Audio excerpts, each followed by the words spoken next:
Welcome in, Big Blue Nation, to another episode of the Cats Talk podcast. I'm your host, Cameron Johnston, joined by both of my co-hosts today, Tyler Britton and the infamously negative Jacob Boyers, at least when it comes to this Kentucky football Oh, program. I'm a sunshine And bumper now, buddy.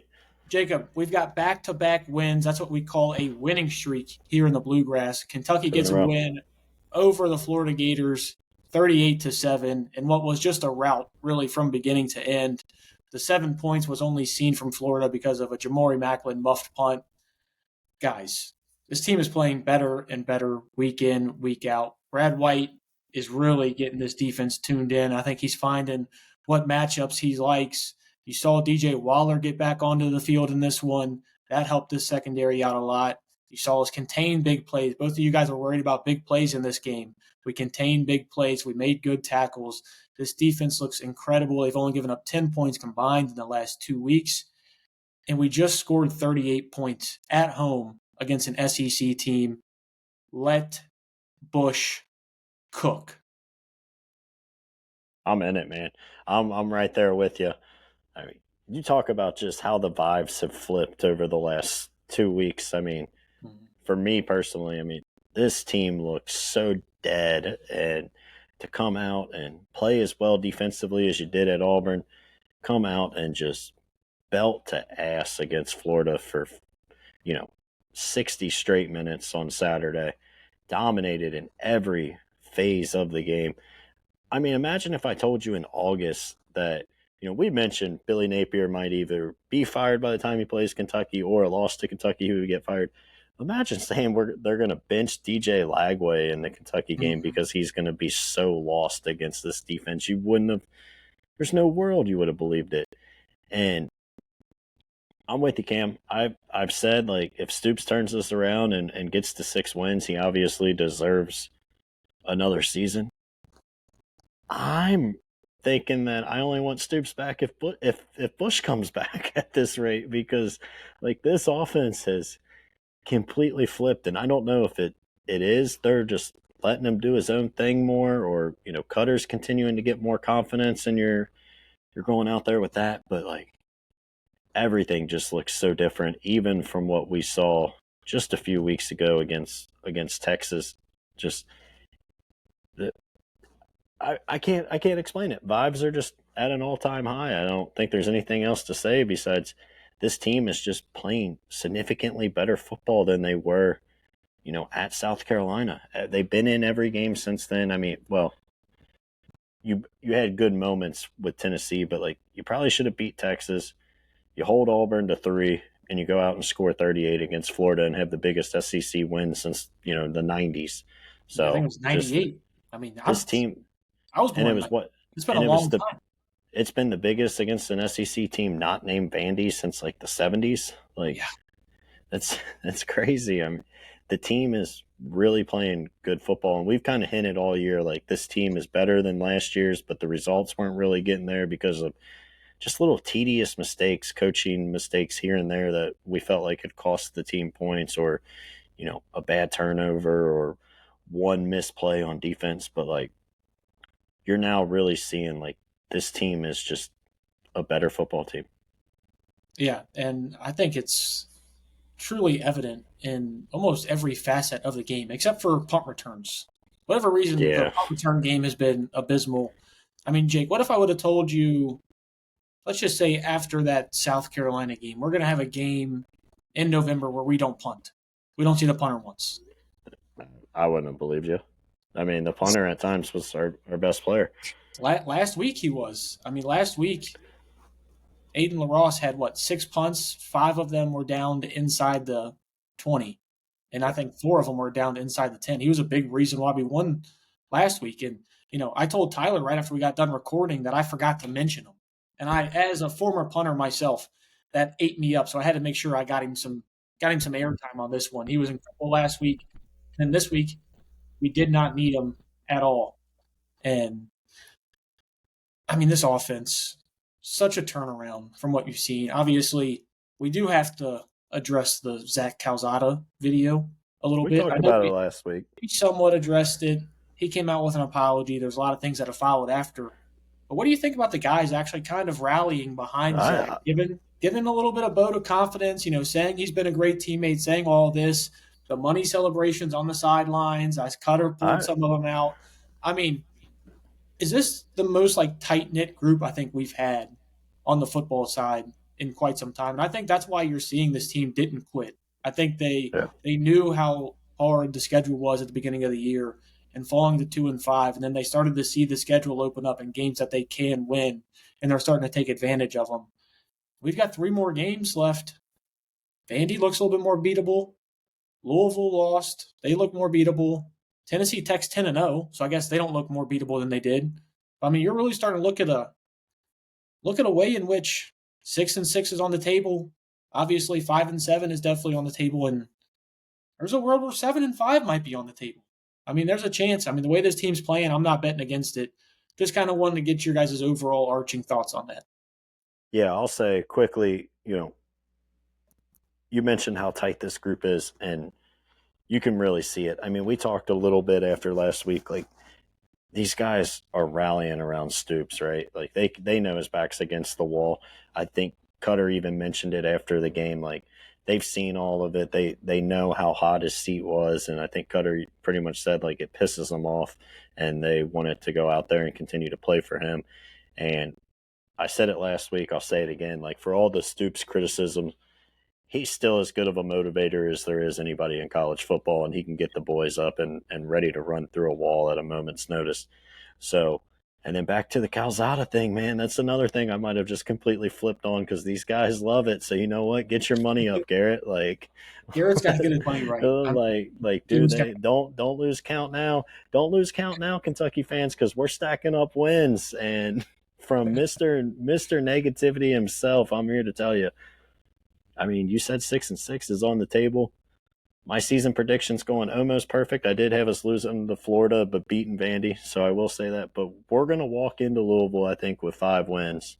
And, we've talked about it earlier with the basketball thing. I think it's going to be the same thing in football. We're going to walk out of there going 6-6 and going bowling and throwing the L's down right in the little dog's face. So, I mean, my season overview has completely flipped, and it's just crazy what 2 good weeks can do to a fan base. I mean, this was a fan base, I would say 95% of the people were out on Stoops. I don't know what the numbers are now, but I know just from us 3, like there's definitely a much different feeling for the rest of the season and at least one more year after this.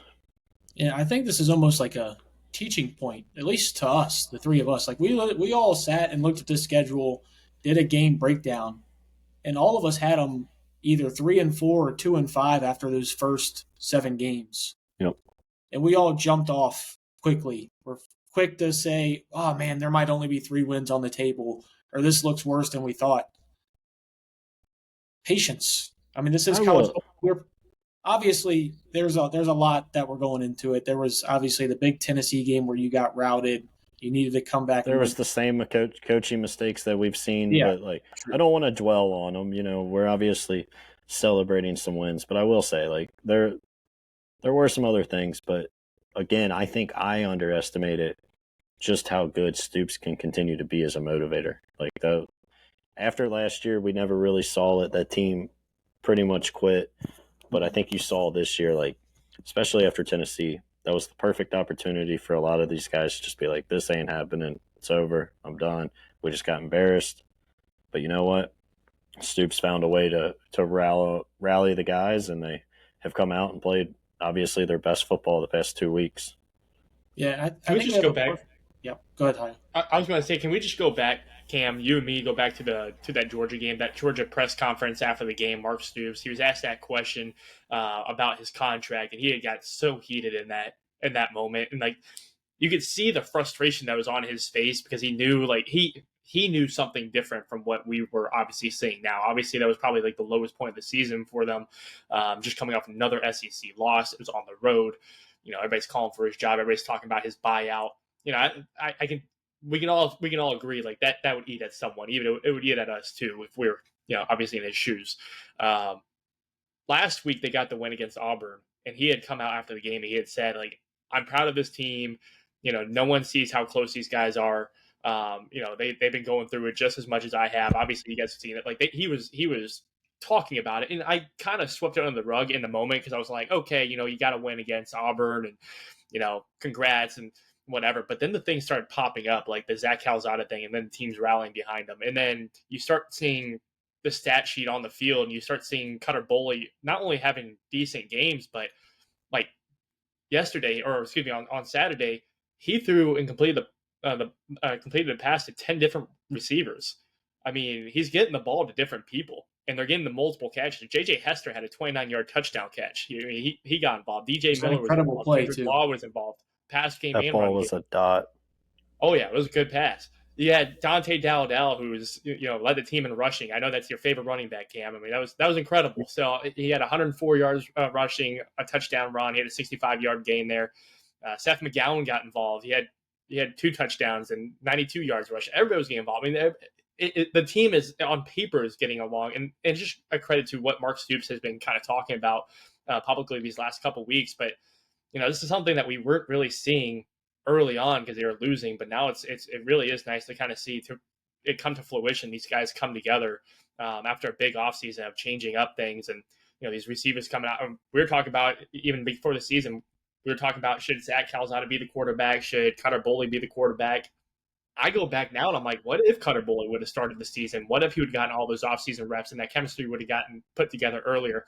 Would we see these 38 points starting off the first 4 weeks of the season? Would we had maybe another win or two on our docket? It kind of gives you that what if.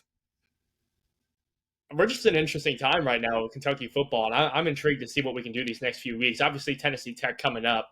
When we go to Vandy, I'm really interested to see what we can do against them and how we can finish out the season, because I would like to see us in a bowl game. I would love to see us compete well in a bowl game.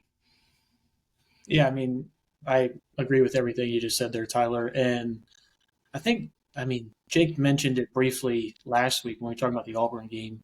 Mark Stoops' ability to rally these guys is, I think, understated, and it's probably his best coaching asset that he has. And I think he really was he had his back against the wall. I think you saw that, that Ohio mentality that he has, where he's just going to come out swinging, he's going to go down fighting. And I think a lot of that, I think he looked at both Bush and Brad and said, hey guys, this is all of our jobs.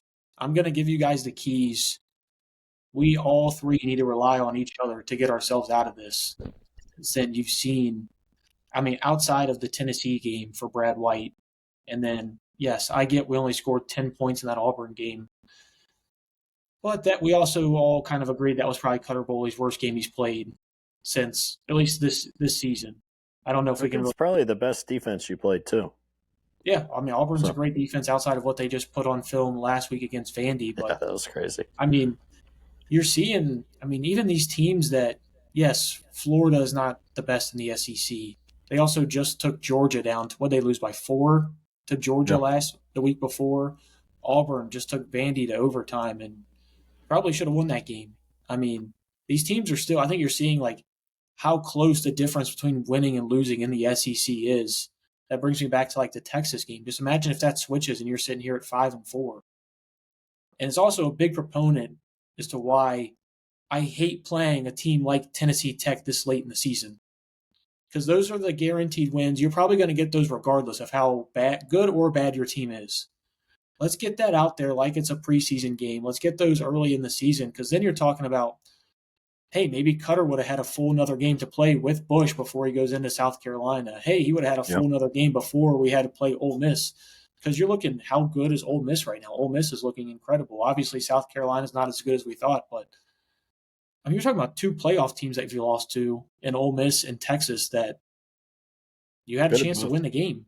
And imagine if you would have just started off the season with another game sandwiched in there to give you some more time to figure the things out that now Bush and Brad White are figuring out with this team, and obviously Stoops as well. But the trajectory for this team is going, I don't want to say off the charts, because it is 2 wins against 2 subpar SEC teams, but vibes in Lexington for football at least haven't been this high in, I don't even want to say the Devin Leary year, because I don't even think vibes were ever really that high, except for maybe the offseason. I think this is probably the offseason coming into Will's second year. honestly. Yeah. Like that's probably where you got to go back to. I do agree with you, Tyler. Like the big what if you started Cutter all year. I'm not saying you would have beat Ole Miss or something, but I do think if he had 3 games under his belt rolling into South Carolina and that wasn't the first game he started all season, you know, I think he would have looked better. I don't know if that equals out to a win. That's what the big what if is, but I definitely think we've seen him get better and better every week and more comfortable every single week.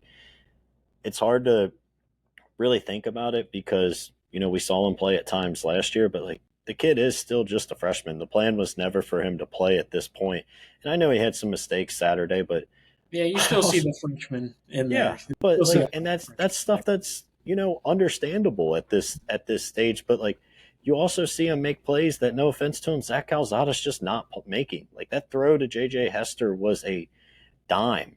Um, the other one on the very next drive from like the 20, I think he hit the running back out of the backfield on like a similar like wheel Yeah, it route for a was a good touchdown. ball, but he was definitely late on that. Yeah, but like that stuff happens. And who knows, maybe like we do see it at times where a freshman comes in for a team and people think, wow, in 2-3 years this guy's going to be the best quarterback in college football, and it doesn't really pan out. But there's also a lot of cases of guys that do get a lot better, and I think you see it. The decision making, is slowly starting to get better. He's got the arm talent that just quite frankly, a lot of our quarterbacks haven't had. Outside of Will Levis, probably in the Stoops era, he's probably got as good of an arm as any of them, or a better arm than most. And he can make throws that just a lot of quarterbacks we haven't seen. So, again, what we're going to see next year and hopefully the year beyond, if he stays here, I think the sky's the limit. Again, when he came out of Lexington Christian or wherever he came from, the plan was never for him in 2 years to be your starting quarterback. You were probably looking at next year. So he's, I think, ahead of schedule. And if this team wins 6 and they announce, obviously, like Stoops says he's coming back, because I don't think there's any world you fire him. And even if you bring Bush back with Cutter, there is some excitement for me for next year that I don't think if you asked me 2 weeks ago, I would have said I would have had. Yeah, and something I kind of want to touch on with what you just mentioned there. I think a lot of the best ability of this is the fact that you're going to have cohesion from quarterback to receiver. Like when we brought back, like when we had good freshman years from Barry on and Dane Key, you knew there was an instant quarterback transfer coming the next year. You knew it was going to Yeah. transition from Levis to Leary. I mean, this year you're talking about, if everybody comes back, you're talking about DJ Miller, Cam Miller, Hardly Gilmore, Willie Rodriguez, all of these guys that they have this reputation built up with each other. It is just running a full another year back. And potentially a OC for a third straight year.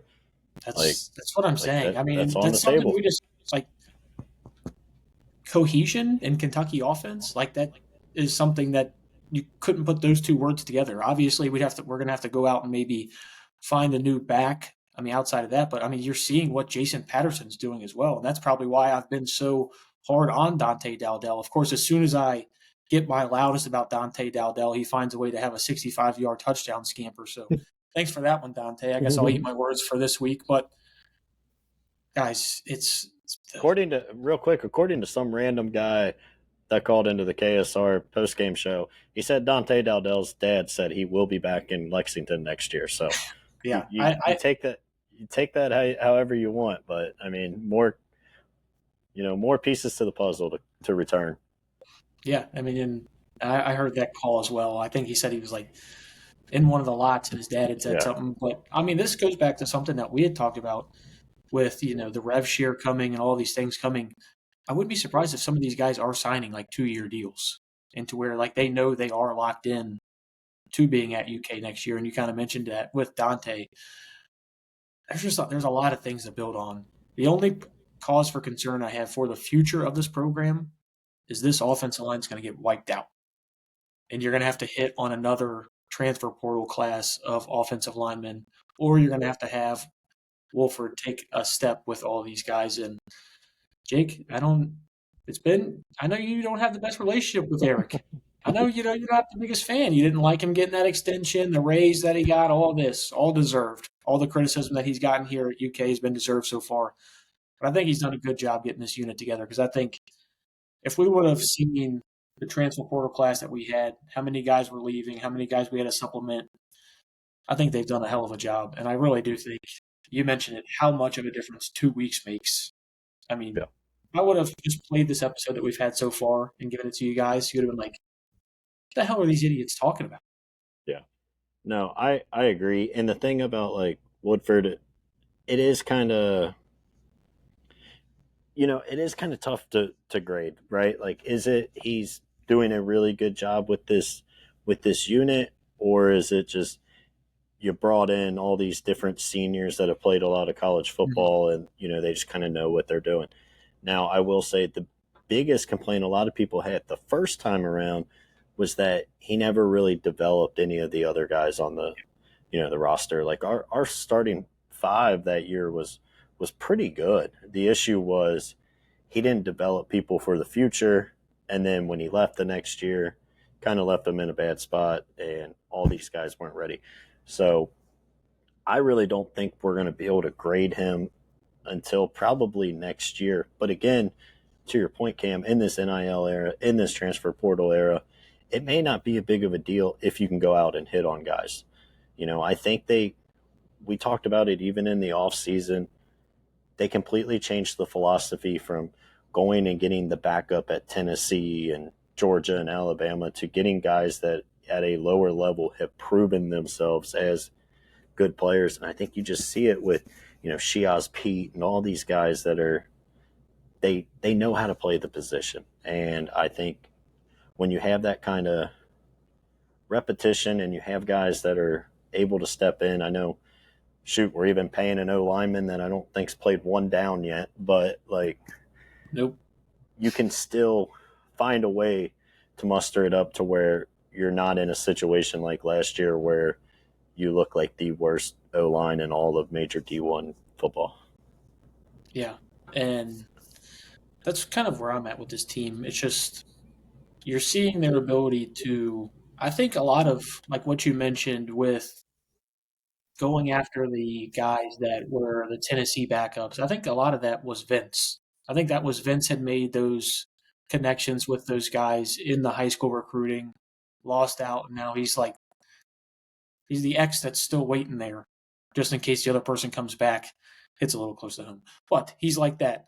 And I mean, you saw how well that worked out with like Wandale Robinson. You saw how like it can work, but we were just having way too many swings and misses with that in the transfer portal as of late. And I think that's probably the big contention that was had between Eddie Gran and Vince Marrow and his ultimate departure for Louisville. And I think you're seeing, like how you mentioned with Alex Wolschlager, Shiaz Pete, guys who maybe have to step up in competition, but were all conference where they were at, know how to play the position, know what to expect going and playing against SEC schools.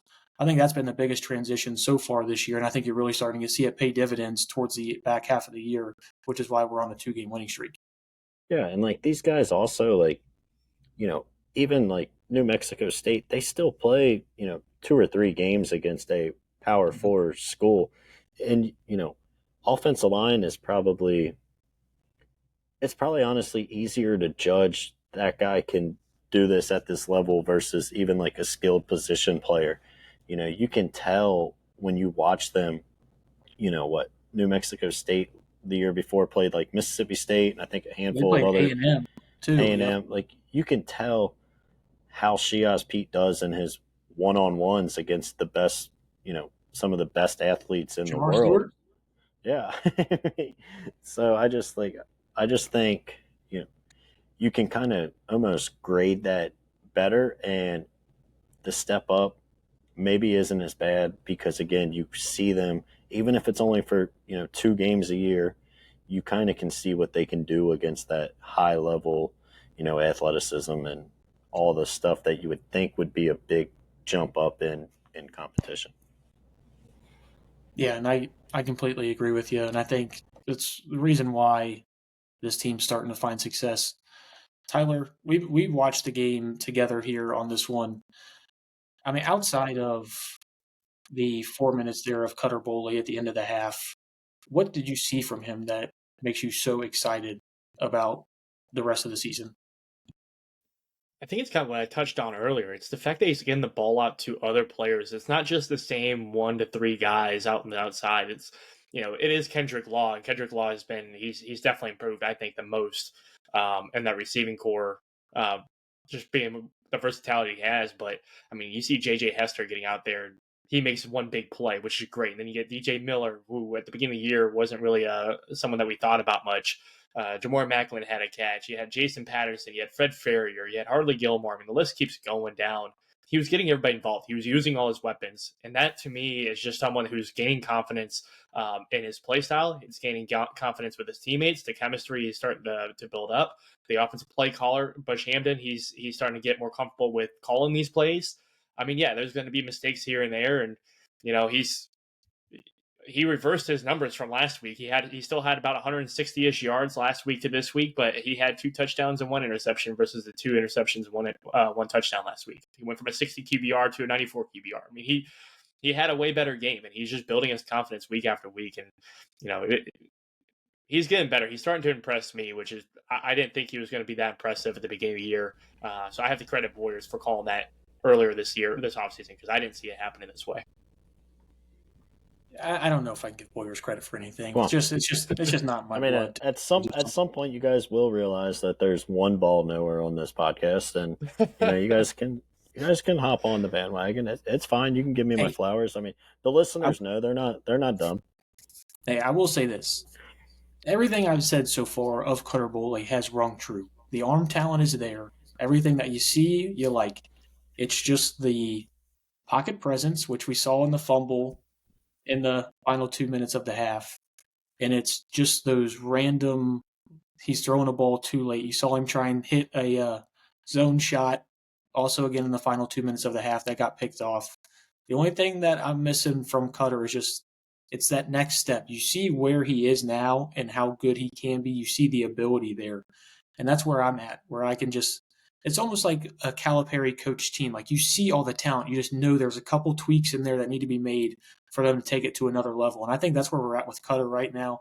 Obviously, I don't think it's going to happen this year, but I think it can happen next year. And that's why I'm so excited for him going forward.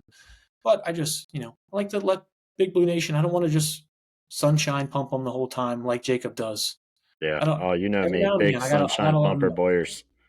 Yep. Nope. That's yeah. People are saying, we talk about people saying, that's one thing they say about me is old sunshine pumper football fan Jacob Boyers. That's definitely what they say. And guys, I kind of want to just talk about the ways in which we're getting guys involved. Tyler, you mentioned just 10 receivers catching passes. I mean, that's insane. I think we had 9 in the Texas game. Seeing this many guys get rotated in and out is awesome to see. Seth McGowan touches the ball 22 times, finds the end zone twice. Dante was struggling a little bit before the 65-yard run, but gets a 65-yard run and a touchdown. And it's crazy to me. You look at our 2 long runs on the year, and they're from our power back. Like, how's that happen? And what's going on there? But Seth McGowan, I think, has been everything and more you could have asked for. Same thing from Cutter Boley. And Kendrick Law, are we finally starting to get that Kendrick Law that we were so excited to get out of the transfer portal? I think so. I mean, I think we talked about it last week or maybe the week before after Tennessee. Like, again, I don't want to just bring it back to the guys that were here before, because honestly, I don't know if it was 100% Barryon or the way you were using him, but I do think we kind of had Kendrick Law in a very similar situation early in the year. And now you're seeing Bush find ways to get him the ball in space and what can happen. And to the point of 10 different people catching a ball and all these receivers making plays. I mean, just go back to the Toledo game when we had receivers catch 2 passes, 3 passes, whatever it was. Like now you're seeing Kendrick Law get involved. This is 2 big games in a 3-game stretch that you've seen JJ Hester catch touchdowns. Like, these guys that you brought in, you're finally really starting to to spread it around. And I think the confidence is growing between Cutter and these receivers. And then also, I just think, again, the play calling is so much better. I was obviously so critical of Bush, and I told you in a year and a half, I don't understand what his offensive philosophy is, and I haven't seen one thing that would, gives me any optimism about him. And really, since Texas and on, I thought he's called really, really good games and had really good game plans. And he's, again, just something as simple as finding a way to get the ball to your best playmakers. Like, that sounds so simple, but like, we were not doing it. Ask Auburn. That's why Hugh Freeze is out, man. I mean, look how much they Yes. targeted Kim Coleman and Eric Singleton, and look, they took Vandy to overtime. I mean, sometimes it's almost too simple just to get the ball to your best players. Well, and I think, back to last year with Barry on, it was like the only thing we were doing is either a jet sweep to him or you were telling him to run straight down the field and just try to outrun everybody and we're going to throw it up to you. Like, it's just, these guys you got playmakers. Find a way to get them the ball in space, 2-3 yards beyond the line of scrimmage and let them make the rest happen. And you're finally seeing that. And especially with, a freshman quarterback, to have just simple throws that he can make here and there, it gives him so much more confidence. And then it allows him to open it up at times and, get that confidence and hit JJ Hester on a, 29-yard dime. Like, I just think everything, again, it's so simple. It sounds simple, but this coaching staff was not doing it, and now they are. I don't know why that switch has flipped, but it has, and this team is so much more enjoyable to watch. I've told you guys throughout the year early I would watch these games, but I wasn't excited for it. I was not excited for the Georgia game.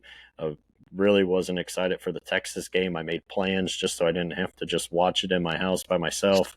I wanted something else going on so that I could almost just half pay attention to it. But now you're starting to really just see this team come around and be fun.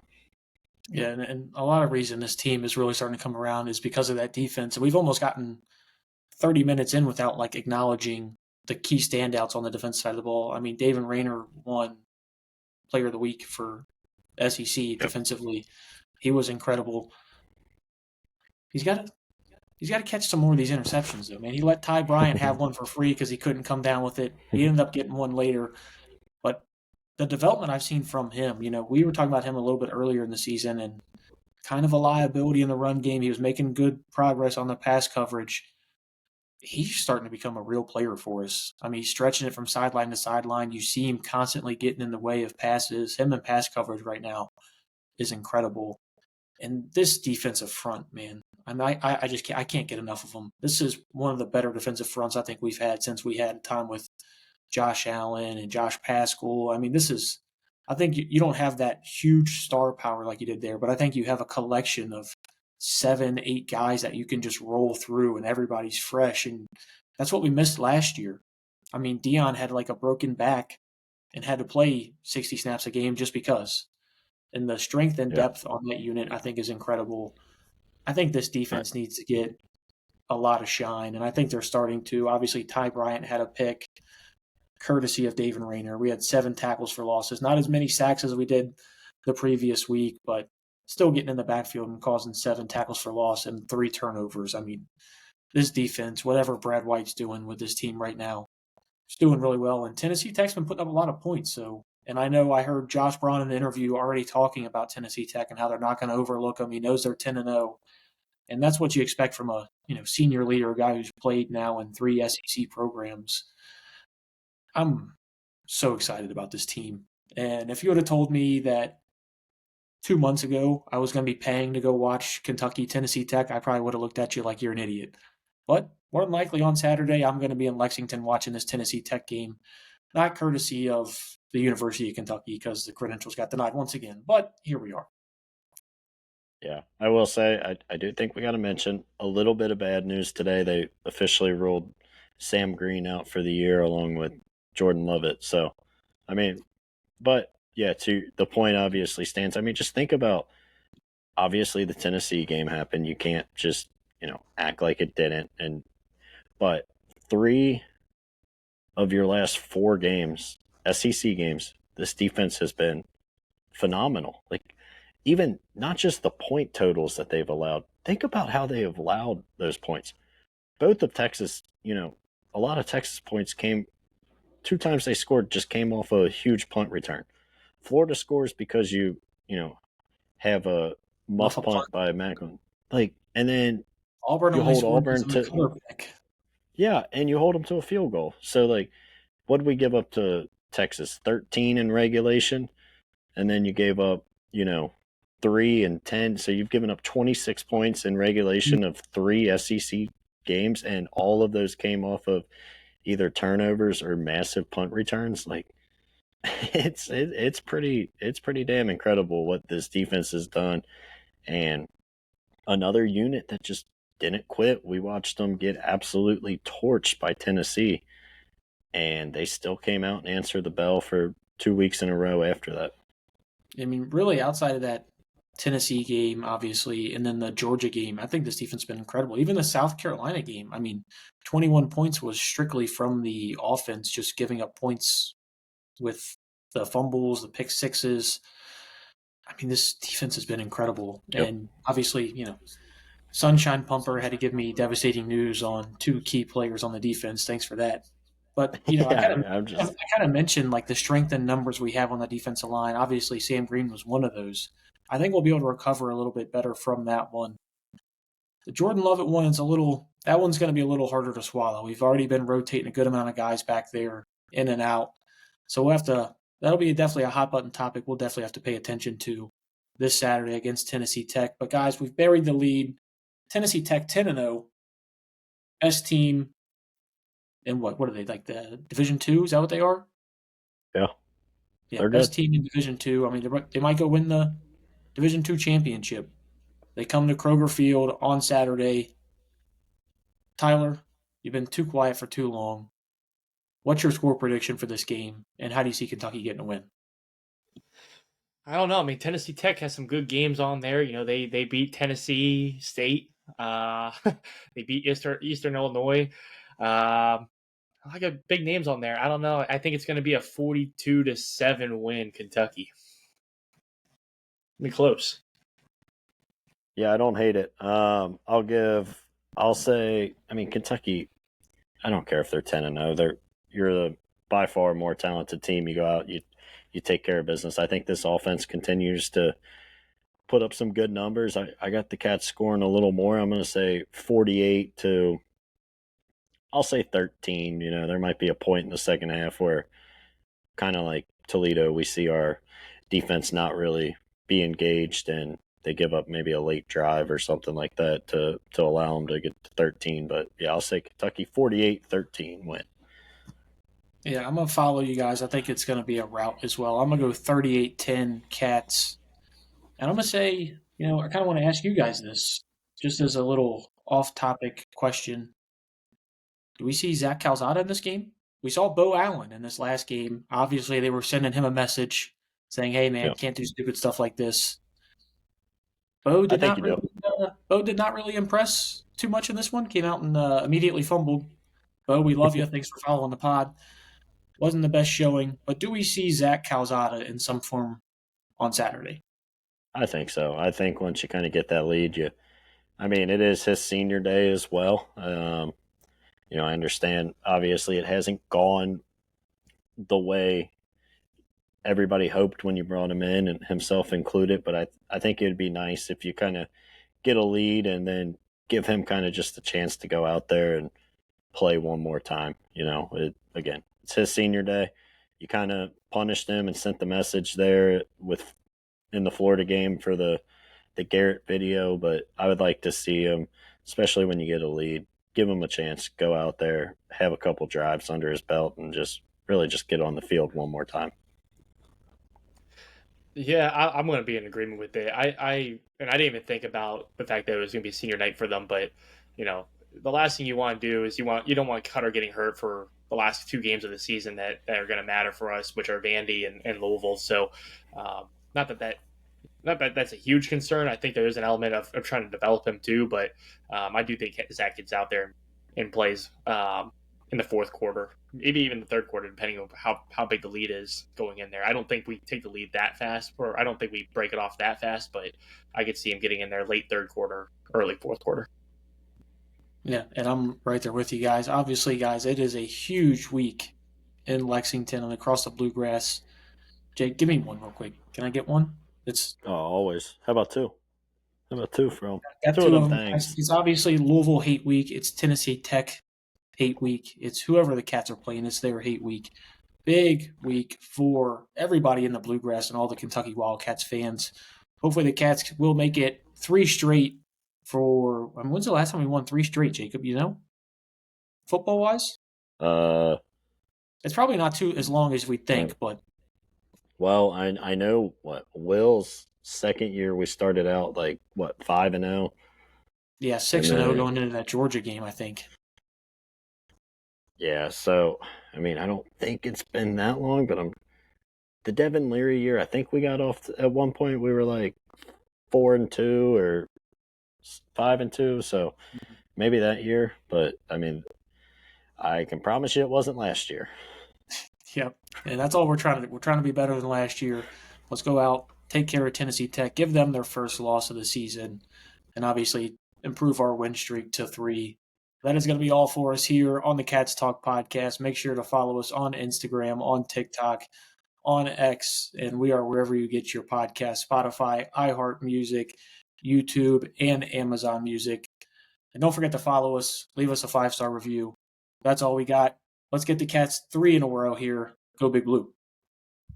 Go Big One Blue. more time, L's down, baby.